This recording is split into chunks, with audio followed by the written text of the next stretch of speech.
Welcome back to the show. James Rule, XRP, for another video on this beautiful Monday afternoon, October 13th, 2025. We're going to go and get into it. I found some more news. I have found some video clips. We're going to make it short and sweet on this Monday, so let's go ahead and get after it.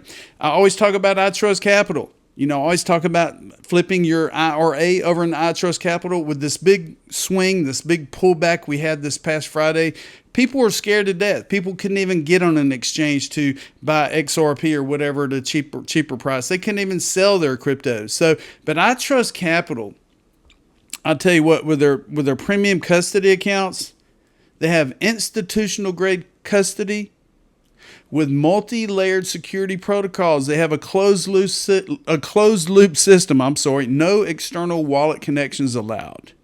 It's not possible to be drained. So it's really incredible of the institutional grade custody, because it's also used by BlackRock and MicroStrategy. You can access your account 24/7, 365, backed by top tier custody partners. And I tell you what, iTrustCapital has just announced that they've added Zcash to their cryptocurrency lineup. Check it out. Click on the link below. Put in code RULE7 and you'll get a $100 funding bonus whenever you set up your account for free. So check it out. Crypto numbers. We have gone over $4 trillion. Bitcoin is almost 116,000. Ethereum's 42.85. XRP is up to $2.64, people. Let's go ahead and go. Charles Hoskinson, Cardano, ADA. Check this out. This is the digital chamber.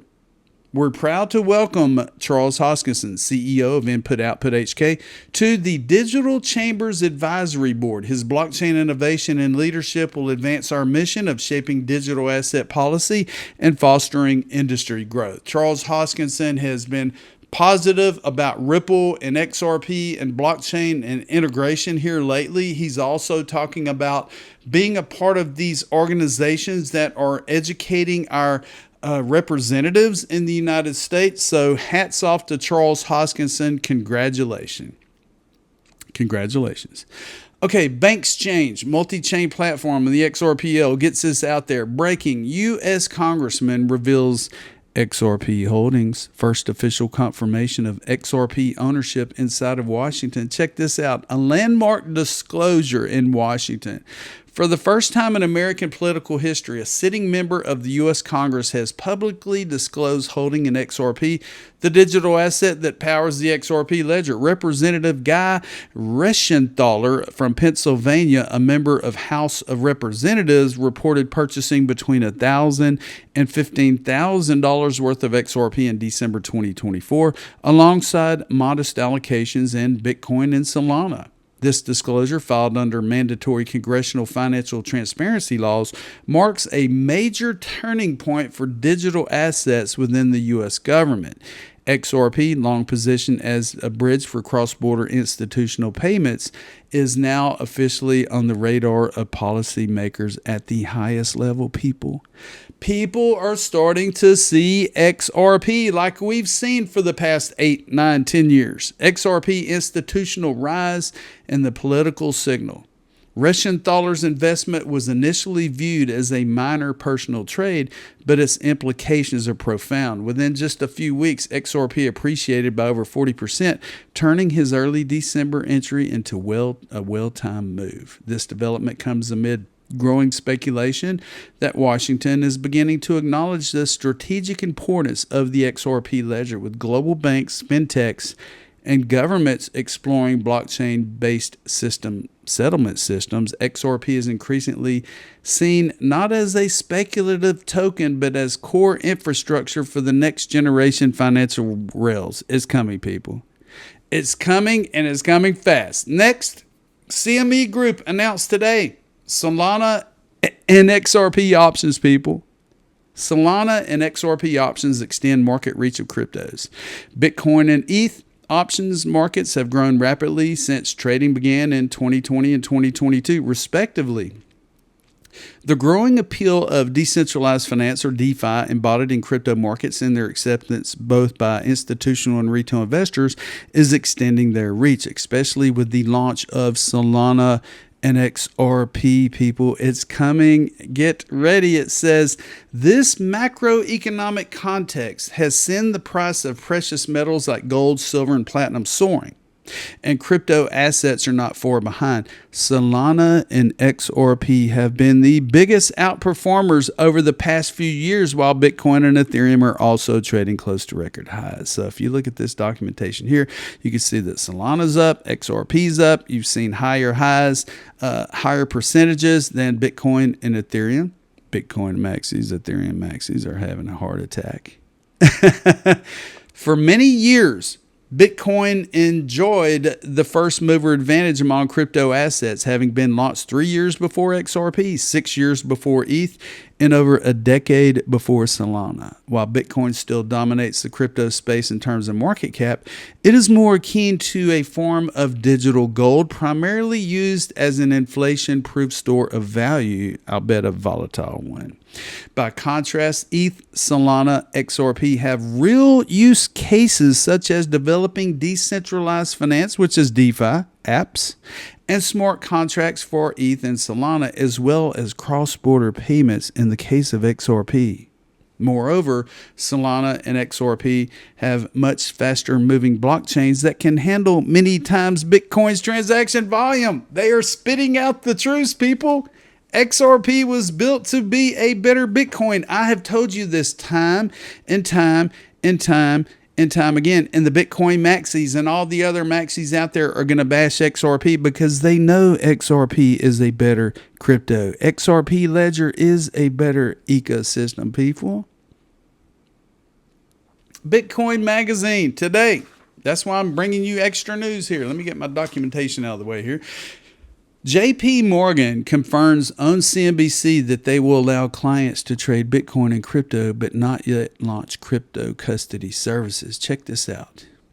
Just in terms of another big topic that the banks are focused on, custody of crypto assets. I was speaking to Citi last week, suggesting they're going to launch their own crypto custody service. This is actually holding Bitcoin, Ethereum, and other tokens as well.